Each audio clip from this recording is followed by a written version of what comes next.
Muhammadan abduhu wa rasuluhu ila ridwanih. Allahumma salli alaihi wa ala alihi wa ashabihi wa ikhwanih. Hadirin dan hadirat yang dirahmati oleh Allah Subhanahu wa taala. Di antara hal yang diimani oleh Ahlus Sunnah wal Jamaah adalah beriman tentang adanya alam barzakh. Kata Allah, wa mi waraihim barzakhun ila yaumi ba'tsun. Dan setelah itu ada kehidupan barzakh sampai hari kiamat, yaitu alam perantara antara alam dunia dengan alam kebangkitan yang dikenal dengan alam barzakh atau disebut juga dengan alam kubur ya. Dan ini adalah alam tersendiri yang berbeda dengan alam yang sedang kita jalani sekarang ini ya. Ini adalah alam yang gaib. Di dalam alam tersebut terjadi banyak kejadian-kejadian. Di antaranya yang paling menakutkan adalah seorang bisa disiksa dalam alam tersebut, alam kubur tersebut, alam barzakh. Dan Nabi SAW pernah menjelaskan dalam satu hadis, laula alla tadafanu lada'autullah azza wa jalla an yusmi'akum min adabil qabr. Kalau bukan karena kalian bakalan tidak saling menguburkan, tentu akan aku berdoa kepada Allah agar kalian mendengar sebagian dari adab kubur. Itu Rasulullah SAW sebenarnya ingin kita dengar tentang adab kubur, karena kalau seorang tahu tentang adab tersebut tentunya dia akan bertakwa kepada Allah Subhanahu wa taala. Namun kalau kita mendengar adab kubur, maka tidak seorang pun akan menguburkan saudaranya, takut diadab. Takut diadab. Hadis ini ada kisahnya. Kenapa Rasulullah melakukan demikian? Bainama Nabi sallallahu alaihi wasallam, dari Zaid bin Sabit, hadis riwayat Muslim, ketika Nabi SAW fi ha'itin li Bani Najjar ala baglatin lahu wa nahnu ma'ahu. Nabi sedang naik begal. Begal itu adalah persilangan antara kuda dengan himar ya.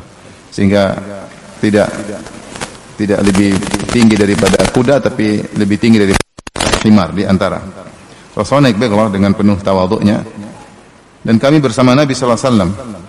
Idh hadat bihi fakadat tulqihi. Tiba-tiba begal tersebut melengos atau membalik arah ya. Hampir dengan ketakutan hampir menjatuhkan Nabi sallallahu alaihi wasallam.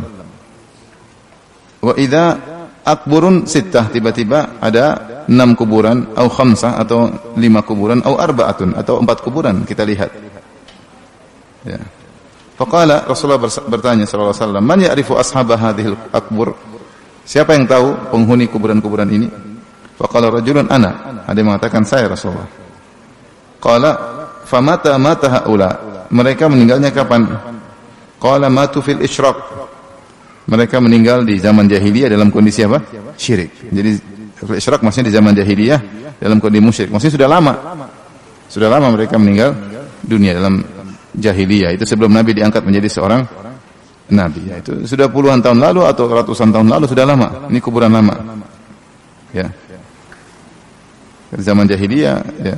Rasulullah SAW aja baru ke Madinah setelah berusia 53 tahun, setelah 13 tahun di Mekah ya. Artinya orang ini dikubur di zaman jahiliyah, itu sebelum Nabi diangkat menjadi seorang nabi, itu puluhan tahun atau bisa jadi lebih daripada itu. Kemudian Rasulullah SAW bersabda, "Inna hadhil ummah tubtala fi quburiha." Sungguhnya umat ini akan diuji di kuburan mereka. Itu akan ditanya oleh malaikat Munkar dan Nakir. Falaula alla tadafanu, kalau bukan aku khawatir kalian tidak saling menguburkan satu dengan yang lainnya. Itu kalau ada yang meninggal tidak mau dikubur, kenapa? Takut mendengar suara yang dahsyat tersebut. Ya, la da'autullaha an yusmi'akum min adabil qabr alladhi asma'u minhu. Maka saya akan berdoa kepada Allah agar Allah membuat kalian mendengar sebagian adab kubur yang aku juga mendengarnya. Yang aku mendengar sebagian adab tersebut. Tsumma aqbala alaina biwajhi, kemudian beliau balik menghadap kami dengan wajahnya, beliau berkata, ta'awwadzu billahi min adabil qabr. Rasulullah serius. Rasulullah balik menghadap para sahabat yang bersama Nabi. Rasulullah berkata, berlindunglah kalian kepada Allah dari adab kubur. Maka kami langsung mengatakan, na'udzubillahi min adabil qabr. Pada saat qalu, mereka berkata, kami berlindung kepada Allah dari adab kubur. Rasulullah SAW ulangi lagi, ta'awwadzu billahi minal fitan. Hendaknya kalian Rasulullah ulangi lagi, ta'awwadzu billahi. Pertama Rasulullah mengatakan ta'awwadzu billahi min adzabin nar. Hendaknya kalian berlindung kepada Allah dari adab neraka. Kami berkata na'udzubillahi min adzabin nar. Ya Allah, kami berlindung kepada Engkau dari adab neraka. Wa qalu, ulangi lagi, ta'awwadzu billahi min adzabil qabr. Berlindunglah kalian daripada azab kubur. Qalu, sahabat berkata, na'udzubillahi min adzabil qabr. Kami berlindung kepada Allah dari azab kubur. Kemudian Rasulullah berkata lagi, ta'awwadzu billahi minal fitan. Hendaknya kalian berlindung kepada Allah dari fitnah. Ma dhahara minhu ma batan, yang nampak maupun yang tersembunyi. Qalu, para sahabat berkata, na'udzubillahi minal fitan ma dhahara minhu ma batan. Kami berlindung kepada Allah dari fitnah yang nampak maupun yang tersembunyi. Rasulullah berkata lagi, ta'awwadzu billahi min fitnatid dajjal. Berlindunglah kepada Allah dari fitnah dajjal. Qalu na'udzu billahi min fitnatid dajjal. Kami berlindung kepada Allah dari fitnah dajjal. Hadis ini menjelaskan bahwasanya mereka senantiasa diadab padahal mereka sudah mati sejak zaman jahiliyah. Sementara Nabi sudah di Madinah, sudah berhijrah, ya sudah puluhan tahun atau mungkin lebih. Suara azab mereka masih terdengar dan didengar oleh begol tersebut. Makanya begol tadi berpaling menjauh dari lokasi kuburan tadi. Datang dalam satu hadis ketika seorang ditanya oleh malaikat Munkar dan Nakir tentang waman nabiyyuk, siapa nabimu atau siapa orang yang diutus kepada kalian, kemudian dia berkata, la daraitu, aku tidak tahu, la adri, aku tidak tahu, ya. Sami'tu an-nas yaqulun fa aqulu bihi, aku mendengar orang-orang mengatakan sesuatu, aku ikut-ikutan. Ketika dia tidak bisa jawab, kata Nabi sallallahu alaihi wasallam, "Tsumma yudrabu bimitraqatin min hadidin darbatan baina udhunayhi." Maka kemudian dia pun dihantam oleh malaikat dengan palu dari besi dengan satu hantaman baina udhunayhi, di antara dua telinganya, itu mungkin di tengah sini atau di belakang, ya. Fa yasihu sayhatan yasma'uha man yalihi illa thaqalain. Maka dia pun teriak dengan teriakan yang didengar oleh orang-orang yang di sekitarnya, oleh semua yang di sekitarnya, kecuali manusia dan jin tidak bisa mendengar.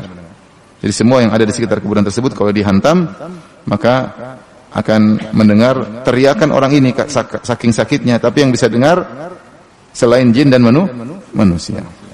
Dan di antara mukjizat atau di antara keistimewaan Nabi, maka Nabi dibuat oleh Allah bisa mendengar azab kubur.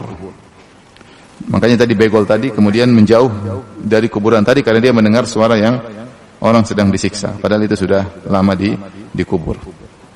Ini hal gaib, ya, hal yang gaib. Makanya dalam hadis Ibnu Abbas juga ketika Rasulullah SAW sedang melewati dua kuburan, Rasulullah berkata, innahuma la yu'adzabani, sungguhnya dua orang ini sedang diazab. Itu Rasulullah dengar. Rasulullah sedang, kata Nabi, mereka berdua sedang diazab. Karena ikhwan dan akhwat yang dirahmati Allah Subhanahu wa taala, ya. Kita tahu kehidupan barzakh sangat lama, ya. Yaitu barzakh ila yaumi yub'atsun. Kata Allah sampai dibangkitkan manusia, dan bisa jadi kehidupan barzakh puluhan tahun, bisa jadi ratusan tahun, bisa jadi ribuan tahun, bisa jadi entah berapa lama baru manusia akan di hari kiamat, tiba hari kiamat kemudian dibangkitkan. Oleh karenanya kehidupan kita ini cuma sebentar dibandingkan dengan alam-alam berikutnya. Ya, kita hidup ya paling 60-70 tahun, setelah itu lebih dari itu sedikit, tidak banyak, ya. Baru setelah itu kita masuk dalam namanya alam barzakh. Nah, apa sih yang bisa kita lakukan agar seorang terhindar dari azab kubur, ya? Dari azab kubur. Tentunya secara umum sebab azab kubur adalah maksiat. Secara umum demikian, ya. Maka semakin seorang banyak melakukan maksiat, ya, terkait dengan hatinya, terkait dengan matanya, terkait dengan telinganya, terkait dengan kemaluannya, ya. Segala jenis maksiat kalau dia lakukan semakin banyak, maka dia semakin terancam dengan azab kubur.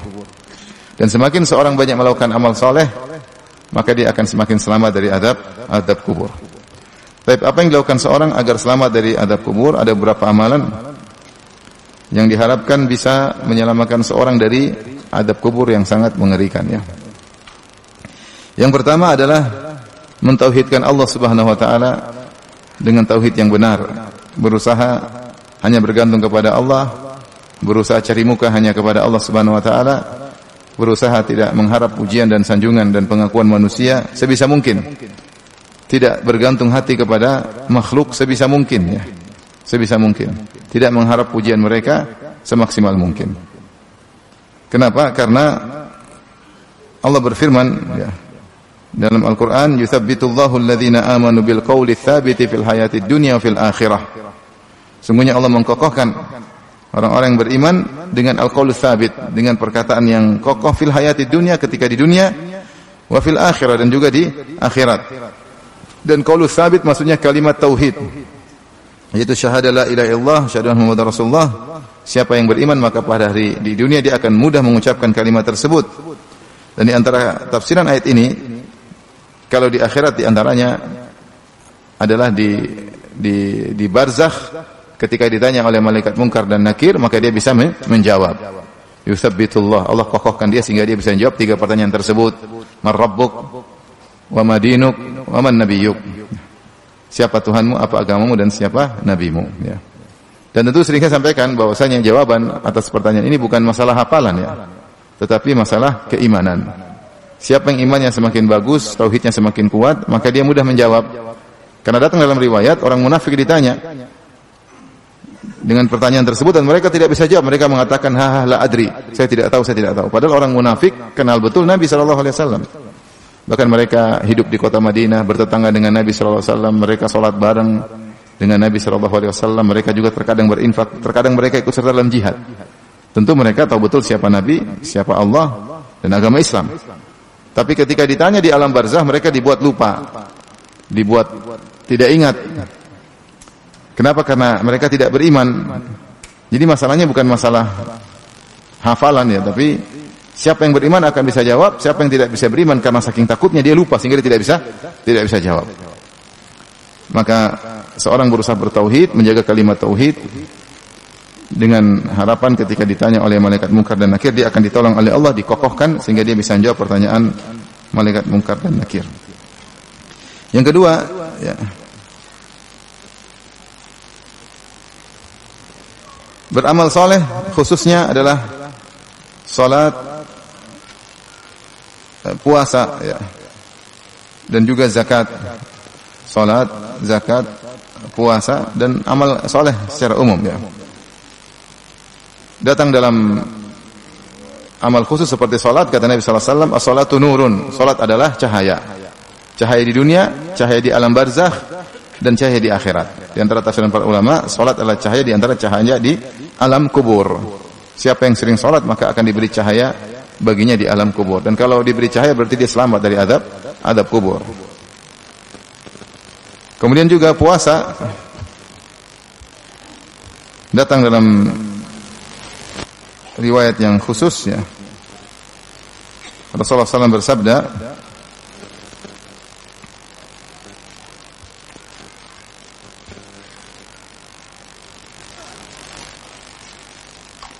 as-sawmu junnatun min adzabillah ka junnati ahadikum minal qital, ya. Bahwasanya puasa adalah pelindung dari azab Allah, dan di antara azab Allah azab apa? Kubur.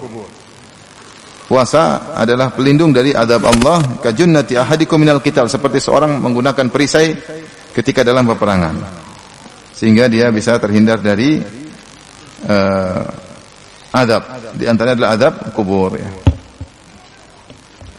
Tapi saya bacakan satu hadis yang dihasankan oleh para ulama tentang amal saleh. Kata Nabi SAW, innal mayyita idza wudi'a fi qabrihi innahu yasma'u khafqani alihim hina yuwalluna anhu. Sungguhnya mayat ketika diletakkan dalam kuburan, maka dia mendengar suara derap langkah kaki atau suara sendal khuf, ya, sepatu dari orang-orang yang meninggalkannya, ya. Hina yuwalluna anhu, dia dengar orang-orang pergi meninggalkan dia. Fa in kana mu'minan kanat as-salatu inda ra'si. Kalau dia beriman maka salat menghampirinya di kepalanya, ya. Dan ini datang dalam riwayat Imam Ahmad, saya bacakan riwayat yang lain. Kata Nabi sallallahu alaihi wasallam, "Idza dakhala al-insanu qabrahu fa in kana mu'minan ahaffa bihi amaluhu." Jika seorang manusia dimasukkan dalam kuburannya, jika dia beriman maka amalan dia akan meliputinya. As-salat was-siyam, salat dan puasa akan meliputinya. Ini 2 amalan sangat penting yang menghalangi seorang dari azab kubur. Secara umum amal solehnya seluruhnya meliputinya, khususnya salat dan puasa. Kemudian fayatihi al-malaku min nahwi salati fatarudduhu. Malaikat datang dari arah salat ingin menghantam orang ini, maka salat menolaknya. Wa min nahwi siyam fayarudduhu. Maka malaikat ingin menghantamnya dari arah di mana ada puasa, maka puasa menolaknya. Ini dalam hadis riwayat Al-Imam Ahmad. Ditafsirkan dalam hadis yang kita baca sekarang. Wa in kana mu'minan kanat salatu inda ra'sihi. Kalau dia beriman maka salat menjaga di bagian kepalanya. Wa kana siyamu an yaminihi, dan puasa sebelah kanannya. Wa kanatiz zakatu an shimalihi, dan zakat sebelah kirinya. Wa kana fi'lul khairati minas sadaqati was-silati wal ma'rufi wal ihsani ila nasi inda rijlaihi. Adapun perbuatan kebajikan seperti sedekah, menyambung silaturahmi dan berbuat baik kepada manusia inda rijlaihi, berada di kakinya. Jadi diputi dari segala arah.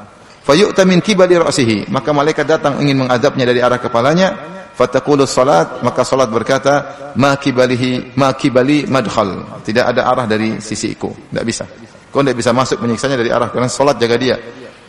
Yang selama ini dia jaga salat, ya, maka di alam barzah salat akan menjaganya. Yang selama ini dia jaga salat, maka di alam barzah salat akan menjaganya. Tsumma yu'ta min kibali rijlaihi, maka malaikat datang dari arah bawah, dari arah kakinya. Fayaqulu fi'lul khairat min as-sadaqah was-silah wal ma'ruf wal ihsan ila an-nasi ma qibali madkhal, maka berkatalah amal saleh, yaitu perbuatan-perbuatan baik seperti sedekah, menyambung silaturahmi, al-ma'ruf wal ihsan, berbuat baik kepada orang lain, membantu orang lain. Mereka berkumpul dan mereka berkata ma qibali madkhal, kau tidak bisa masuk lewat sini. Demikian juga ya, puasa tentu menghalangi juga ketika ingin dihukum, disiksa. Akhirnya fayuqalu lahu ijlis. Ya. Maka akhirnya dikatakan silakan duduk, ya. Silakan duduk. Baik. Akhirnya ditanya, "Ara'aituka hadzal ar-rajul alladhi kana fikum? Ma taqulu fihi? Wa madza tashhadu bihi alaihi?" Kemudian ditanya, bagaimana menurut engkau tentang lelaki ini yang diutus kepada kalian, maksudnya Rasulullah sallallahu alaihi wasallam. Maka orang ini berkata, "Da'uni hatta usalliya." Saya salat dulu. Saya mau salat. Jadi orang ini ingin salat di alam apa? Barzah. Fayaquluna innaka sataf'al. Mereka berkata, kau akan melakukannya. Akhbirna nas'aluka anhu. Jawab dulu pertanyaan kami. Siapa lelaki yang diutus di antara kalian dan bagaimana menurutmu, apakah kau mempersaksikan dia? Maka orang ini pun menjawab, Muhammadun, orang itu adalah Muhammad, asyhadu annahu Rasulullah, dan aku bersaksi bahwasanya adalah Rasulullah, wa annahu ja'a bil haqq, dan sungguhnya dia telah membawa kebenaran. Intinya ini dalil bahwasanya orang yang rajin salat, rajin puasa, suka berbuat baik kepada orang lain, suka menyambung silaturahmi, maka dia akan dijaga oleh amal-amal tersebut, ya. Tugas kita di dunia adalah menjaga salat, menjaga puasa, silaturahmi dijaga, sedekah dijaga, berbuat baik sama orang jangan pernah bosan, ya. Meskipun orang tersebut membalas dengan keburukan, tetap kita balas dengan kebaikan. Karena kita ingin dijaga oleh Allah dengan sebab amal-amal soleh tersebut, ya. Karena datang dalam riwayat yang lain, amal soleh akan berubah menjadi seorang yang rupanya indah, yang wangi, berkain putih, menemani orang yang dikubur. Sehingga dia berkata, "Man anta, siapa engkau?" Maka orang ini berkata, "Ana amaluka saleh." Aku adalah amal salehmu selama di dunia. Dan kita tahu dalam banyak hadis Allah bisa merubah suatu yang abstrak menjadi suatu yang konkret. Di antaranya ini, ya. Amal saleh suatu yang abstrak, tapi dirubah, dibentuk oleh Allah menjadi seorang yang tampan, yang indah, yang harum, yang menemani dalam kuburannya. Maka jangan malas untuk salat, jangan malas untuk puasa wajib maupun puasa sunnah, dan jagalah silaturahmi, dan juga jangan lupa untuk berbuat baik kepada orang lain, ya. Baik. Di antara amalan yang juga bisa dilakukan untuk menghindarkan dari azab kubur adalah berjihad, yaitu mati syahid di jalan Allah Subhanahu wa taala. Allah berfirman, "Wala tahsabanna alladziina qutilu fi sabilillahi amwatan." Jangan engkau menyangka orang-orang yang meninggal dalam jihad fi sabilillah mereka adalah mayat-mayat. Bal ahya'un, bahkan mereka hidup. Inda rabbihim yurzaqun. Mereka hidup di sisi Rabb mereka dan mereka diberi rezeki, yaitu dapat nikmat kubur, dapat nikmat alam barzah. Farihina bima atahumullahu min fadlih, dan mereka gembira dengan karunia yang Allah berikan kepada mereka, ya. Jadi mereka dalam kondisi nyaman, di alam barzakh dengan hayat barzakhiyah, dengan kehidupan khusus, yaitu kehidupan alam barzakh yang lebih indah daripada kehidupan dunia. Ya, yang lebih indah daripada kehidupan dunia, ya. Karena orang soleh ketika masuk di alam barzakh mereka dapat kehidupan yang lebih indah. Makanya ketika Nabi Muhammad SAW merasakan sakaratul maut dan dalam kondisi kepayahan, maka Fatimah mengatakan, sungguh berat penderitaanmu wahai Anda. Maka Rasulullah berkata, ma ala abiki karb ba'dal yaum, ya. Tidak ada penderitaan lagi kepada ayahmu setelah ini. Setelah ini. Jadi orang yang soleh, mereka berpindah kepada alam yang mereka hidup lebih indah lagi. Dalam hadis Ibnu Mas'ud radhiyallahu anhu, ya, ketika beliau ditanya oleh Masruq muridnya tentang makna ayat bahwasanya orang-orang yang mati syahid hidup di sisi Allah Subhanahu wa taala, maka Ibnu Mas'ud berkata, kami bertanya yang sama kepada Nabi sallallahu alaihi wasallam tentang ayat ini, maksudnya bagaimana? Maka Rasulullah SAW menjelaskan tentang hayat barzakhiyah, kehidupan alam barzakh, kenikmatan yang dialami oleh orang-orang yang mati syahid. Kata Nabi sallallahu alaihi wasallam, arwahuhum fi jawfi thairin khudr. Ruh mereka berada di dalam rongga burung yang berwarna hijau. Jadi kata para ulama, karena mereka telah mengorbankan jasad mereka dicabik-cabik di jalan Allah Subhanahu wa taala, maka di alam barzakh mereka diganti dengan jasad sementara berupa burung yang berwarna apa? Hijau. Karena kenikmatan alam barzakh kenikmatan masih muqaddimah, belum sempurna kenikmatannya, ya. Tapi dibandingkan dunia sudah jauh lebih baik, ya. Nanti ketika hari kiamat baru dikembalikan jasad yang luka-luka tadi, dikembalikan sehingga sempurna menikmati kenikmatan di surga, ya. Untuk di alam barzakh, dan alam barzakh ini ada connecting dengan surga. Ini hal yang gaib, ya. Manusia dikubur di kuburan, di tanah, surga di langit, tapi ada connecting. Gimana caranya? Hanya Allah yang tahu. Allah menciptakan dimensi, Allah mengkaitkan dimensi satu dengan yang lainnya, mengkaitkan alam satu dengan alam yang lainnya.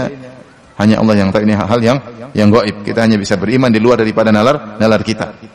Maka kata Rasulullah SAW, arwahuhum fi jawfi thairin khudr. Ruh mereka berada di dalam rongga burung yang berwarna hijau. Laha qanadil mu'allaqatun bil arsh. Dan burung-burung ini punya sangkar yang gantung di arsy Allah Subhanahu wa taala. Tasrahu minal jannati haitsu sya'at. Yang burung-burung ini terbang kemana-mana mengitari surga yang dia inginkan. Tsumma ta'wi ila tilkal qanadil. Kemudian burung tersebut bersangkar ke sangkar-sangkar tadi. Fatala alaihim rabbuhum tila'atan. Maka Allah pun menelaah mereka dengan satu telaah, yaitu ketemu mereka atau menyapa mereka. Faqala hal tashtahuna syai'an? Kalian ingin sesuatu yang lain? Itu mau nikmat yang lain? Faqalu ayya syai'in nashtahi wa nahnu nasrahu minal jannati haitsu syi'na. Apalagi yang mau kami mau ya Allah? Sementara kami berterbangan ke surga kemana saja yang kami sukai. Kita kalau di dunia ditanya begitu, pengen lagi? Tentu kita pengen lagi, ya enggak? Artinya kenikmatan dunia punya keterbatasan. Masih pengen lagi? Pengen punya rumah lagi, pengen punya mobil lagi, pengen muda lagi, pengen ini lagi, banyak yang diinginkan. Pengen punya anak lagi, banyak. Tapi mereka ketika ditanya, kalian masih pengen apa? Ada sesuatu yang diinginkan, kata mereka, apalagi mau diinginkan ya Allah? Sementara kami sudah berterbangan di surga di mana saja yang kami sukai. Fa fa'ala dzalika bihim thalatha marrat. Allah Subhanahu wa taala tanya mereka sampai 3 kali seperti itu. Jawabannya sama. Mereka tidak ingin apa-apa, sudah nikmat yang luar biasa. Makanya dalil bahwasanya kehidupan di alam berikutnya bagi orang beriman adalah kehidupan yang lebih indah. Makanya saya pernah menghibur ada kerabat ya. Anaknya meninggal, hafiz Quran, sekolah di UIM ya. Kemudian meninggal masih muda, udah punya